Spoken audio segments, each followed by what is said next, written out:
بسم اللہ الرحمن الرحیم۔ ایک شخص اندھیری رات میں فجر کی نماز پڑھنے کے لیے گھر سے نکلا۔ اندھیرے کی وجہ سے اسے ٹھوکر لگ گئی اور وہ منہ کے بل کیچڑ میں گر گیا۔ کیچڑ سے اٹھ کر وہ گھر واپس آیا اور لباس تبدیل کر کے دوبارہ مسجد کی طرف چل دیا۔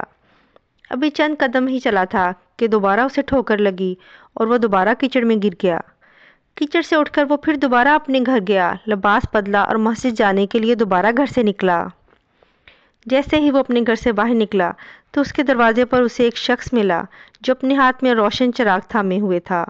چراغ والا شخص چپ چاپ نمازی کے آگے مسجد کی طرف چل دیا۔ اس مرتبہ چراغ کی روشنی میں نمازی کو مسجد پہنچنے میں کسی دشواری کا سامنا نہیں کرنا پڑا۔ وہ خیریت سے مسجد پہنچ گیا۔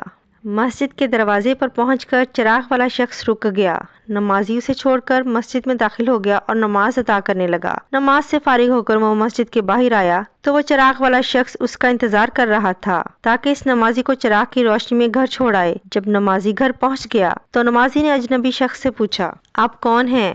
اجنبی بولا، سچ بتاؤں تو میں ابلیس ہوں۔ نمازی کی تو حیرت کی انتہا نہ رہی۔ اس اجنبی کی یہ بات سن کر نمازی سوچنے لگا، ابلیس شیطان کیسے مجھے مسجد تک چھوڑ سکتا ہے؟ اس کا کام تو لوگوں کو بہکانا ہے۔ تو اس شخص نے بڑی حیرت کے ساتھ ابلیس سے پوچھا، تجھے تو میری نماز رہ جانے پہ خوش ہونا چاہیے تھا، مگر تم تو چراغ کی روشنی میں مجھے مسجد تک چھوڑنے آئے۔ ابلیس نے جواب دیا کہ جب تمہیں پہلی ٹھوکر لگی اور تم لباس تبدیل کر کے مسجد کی طرف پلٹے تو اللہ تعالیٰ نے تیرے سارے گناہ معاف فرما دیے۔ جب تمہیں دوسری ٹھوکر لگی تو اللہ تعالیٰ نے تمہارے پورے خاندان کو بخش دیا، جس پر مجھے فکر ہوئی کہ اگر اب تمہیں ٹھوکر لگی تو اللہ تعالیٰ کہیں تمہارے اس عمل کی بدولت تمہارے سارے گاؤں کی مغفرت نہ فرما دے۔